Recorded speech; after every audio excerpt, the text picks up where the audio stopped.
নমস্কার, আমার চ্যানেলে আপনাদের সবাইকে অনেক স্বাগত জানাই। এটি ইউটিউব জার্নিতে আমার প্রথম ভিডিও বলা চলে। এর আজকে ফেব্রুয়ারি মাসের 8 তারিখ, ফেব্রুয়ারি 2026 8 তারিখ। তো আমি প্রথম ভিডিওটা ইউটিউবে করছি। প্রায় জীবনগুলো, আমার জীবনে যা যা ঘটছে আমার সাথে, কখন আমি কীরকম ভাবছি, কীরকম চলছে, এই সমস্ত কিছু ক্যামেরাবন্দি করে রাখাটা বা স্মৃতিবন্দি করে রাখাটা দরকার আছে। তো সেই উদ্দেশ্য নিয়েই এই মানে ইউটিউবের এই ভিডিওটা আমি স্টার্ট করলাম।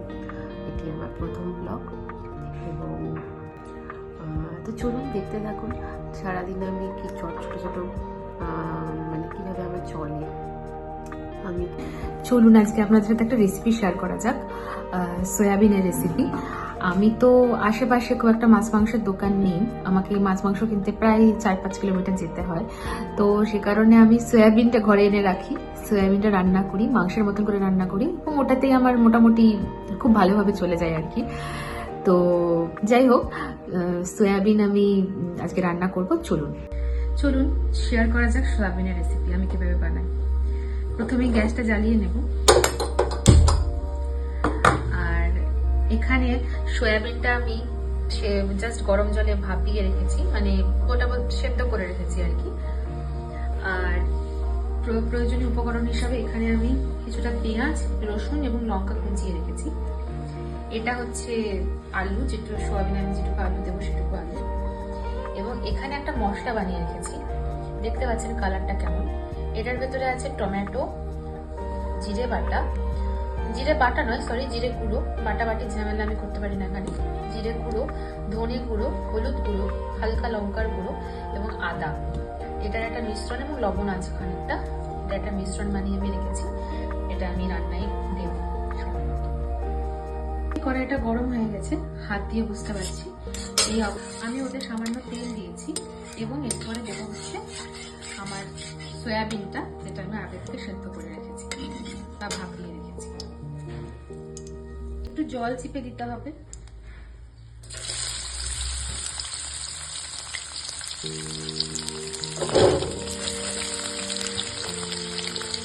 আমার কড়াটা খুব কালো হয়ে গেছে, আমি ঠিকঠাক করে হয়তো মাখতে পারি না, জানি না। এবার হাতে যেটুকু পারি সেটুকু খাবো।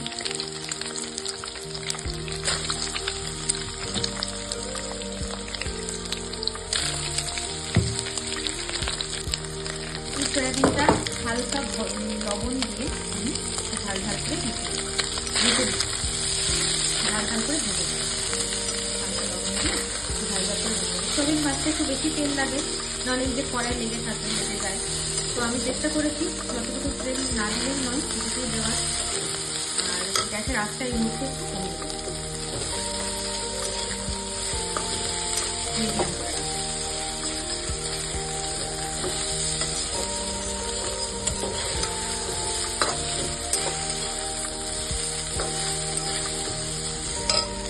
সয়াবিনটা ভাজা প্রায় হয়ে গেছে, কড়াই থেকে উঠে উঠে আসতে আপনি দেখতে পাচ্ছেন এবং লাল লাল হয়ে গেছে। এই মতো মাছটাই আমি তুলে একটা ডিশের মধ্যে যেটা আলাদা করে সরিয়ে রাখবো। কড়াইয়ে হালকা তেল দিয়ে দিয়েছি সয়াবিনটা তুলে রাখার পরে। এবার এর মধ্যে দেবো একটা শুকনো লঙ্কা ফোড়নে এবং তার সাথে কিছুটা জিরে গুঁড়ো। তেল দিয়েছি কড়াইয়ে তেল দেওয়ার পরে হালকা জিরে ফোড়ন এবং শুকনো লঙ্কা ফোড়ন দিয়ে একটু লবণ দিয়ে দিয়েছি, দিয়ে আমি আলুটা ছেড়ে দিয়েছি ভাজবার জন্য। তো আলুটা লাল লাল করে ভাজবো, এটা হালকা লবণ দিয়েছি, অত আর কিছু দেবো না। আর হলুদ দিলে হতো, কিন্তু আমি আর হলুদ দিচ্ছি না, যা হলুদ আমি মশলাটা দিয়ে এটাই করছি। এটা ভালো করে ভাজতে হবে। এই অবস্থায় গ্যাসের আঁচটা আমি নিয়ে যাবো। এবার আমি কেটে রাখা পেঁয়াজগুলো এতে দিয়ে দেবো, গ্যাসের আঁচটা একদম কমিয়ে দেবো। শুধু এতে পেঁয়াজ নেই, পেঁয়াজের সাথে কিছুটা রসুন, লঙ্কা দুটোই রয়েছে। পেঁয়াজ কুচি, রসুন কুচি এবং লঙ্কা কুচি একসাথে দিয়ে আঁচটা হালকা বাড়িয়ে দিলাম। এবার মিডিয়াম আঁচে এটা ভালো করে ভাজতে হবে।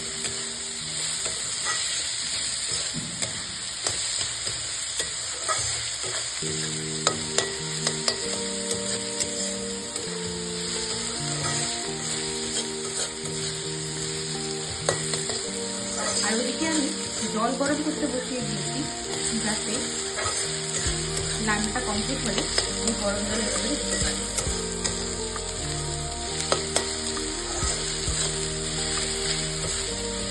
পেঁয়াজটা ব্রাউন হওয়া পর্যন্ত তেল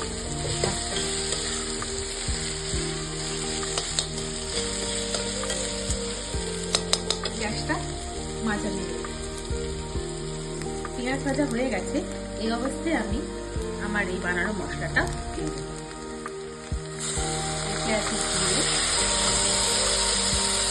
আদা, ধনে, লঙ্কা গুঁড়ো এবং টমেটো, স্বাদ মতো লবণ।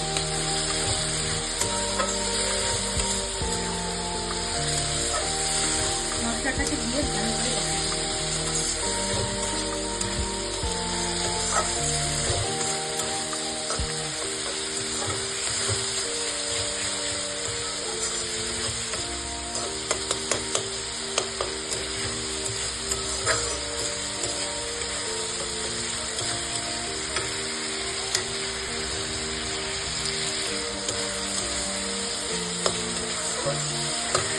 মশলাটা খানিক কষেছে, পাশ দিয়ে তেল ছেড়ে আসছে।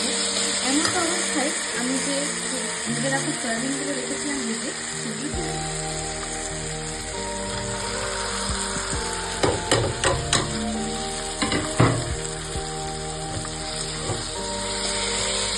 ভালো করে নাড়িয়ে দিতে হবে।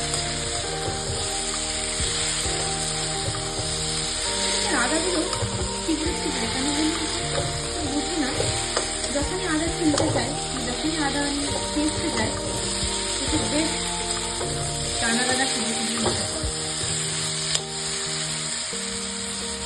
এটা ভালোভাবে মশলার সাথে মিশিয়ে হালকা জল দিয়ে ঢাকানো। জলটা মশলার বাকি ধোয়া জলই হবে, হালকা জল এবং দিয়ে ভালো করে মশলাটা মেশার ওয়েট করার জন্য জলটা আমি দিলাম। ভালো করে মিশিয়ে রাখি, তার জন্য আমি দিলাম। এবার আমি আরো খানিকটা হালকা পরিমাণে জল দিয়ে মশলা থেকে তেল ছাড়া বের করবো এবং ঢাকা দেবো।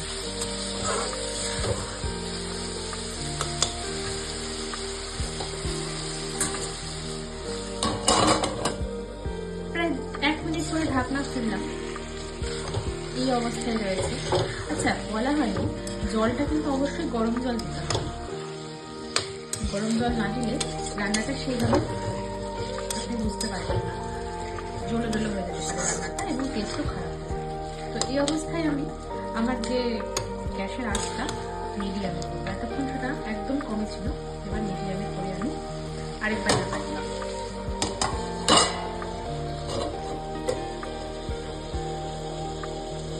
আবারও প্রায় 1 মিনিট পরে আসলাম, তেলটা প্রায় ছেড়ে দিয়েছে, মশলা ভালো করে কষাও হয়ে গেছে এবং একটা সুন্দর গন্ধ বেরিয়ে গেছে।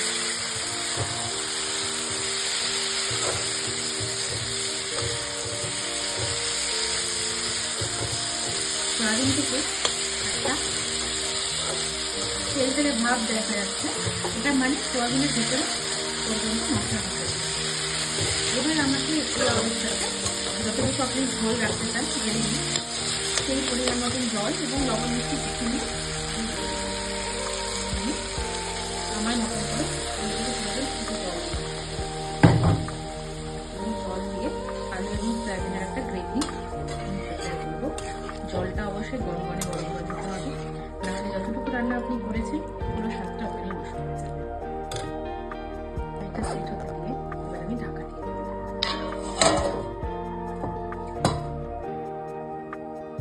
প্রায় 5 মিনিট পরে এসে এই অবস্থা। কোনো রান্নায় হালকা মিষ্টি না থাকলে আমার মনে হয় স্বাদ ব্যালেন্স হয়নি।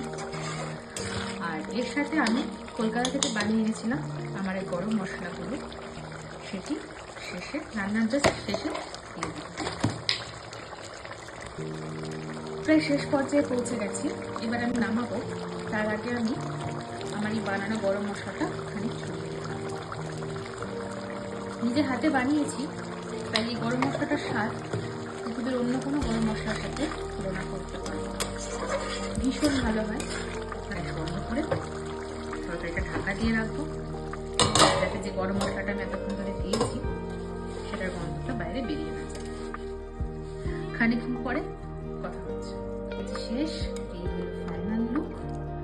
জাস্ট পরে সার্ভ করার অপেক্ষা। একটু মুখে দিয়ে দেখলাম, ভীষণ সুন্দর হয়েছে, ভীষণ টেম্পটিং হয়েছে। আমি ইজিলি চিকেনকে সয়াবিন দিয়ে রিপ্লেস করতে পারবো। আমার ফেভারিট খাবারের মধ্যে একটা হচ্ছে সয়াবিন, and খুব সুন্দর হয়েছে। এই তো গরম গরম ধোয়া ওঠা ভাত, তার সাথে হচ্ছে আপনার সোয়াবিনের তরকারি। আর কি, এই তো আজকের দিনের মেনু, রবিবারের স্পেশাল মেনু। থালায় বেড়েও নিয়েছি। আমার খাওয়া দাওয়া হয়ে গেছে। সোয়াবিনের তরকারিটা মারাত্মক ভালো হয়েছিল। ভাত আর সোয়াবিনের তরকারি এই করলাম। আজকে সানডেটা বেশ জমেই গেল। সানডেতে আমাদের এখানে যে ক্যান্টিন আছে, মানে বা আমার যে আমি কলেজে পড়াই সেই কলেজে যে ক্যান্টিন আছে, সেই ক্যান্টিনে আমার জন্য আলাদা করে ওরা রান্না বান্না করে। গ্র্যান্ড যেমন আপনার আজকে পুরি, মানে লুচি টাইপের, একটু মোটা লুচির থেকে বেশি। তাছাড়া আরও বিভিন্ন রকমের পনিরের সবজি, মিক্সড ভেজ, ফ্রাইড রাইস টাইপের, মিষ্টি, পাঁপড়, এই সমস্ত জিনিস এরা রবিবারের দিনটা প্রত্যেকটা রবিবারই অ্যারেঞ্জ করে। তো আজকে বেরোলামই না, জাস্ট সয়াবিন আর ভাত এই দিয়ে আজকে লাঞ্চটা সারলাম। এই ভিডিওটাকে আর বড় করছি না, আমি একটুখানি এখন জাস্ট একটু রেস্ট নেব, একটা মুভি দেখতে পারি। আর কালকে বাচ্চাদেরকে কি পড়াবো, মানে আমার স্টুডেন্টদেরকে কি পড়াবো, সেটা একটা প্ল্যান অফ ওয়ার্ক করে নিতে হবে ওদেরকে। তো সেইটা নিয়ে আমি একটু নিজের সাথে নিজের মতন সময় কাটাই। আপনারা সবাই খুব খুব ভালো থাকবেন। আমার রবিবারটা খুব সুন্দরভাবে কাটান। কীরকমভাবে কাটলো রবিবারটা কমেন্টে জানাবেন।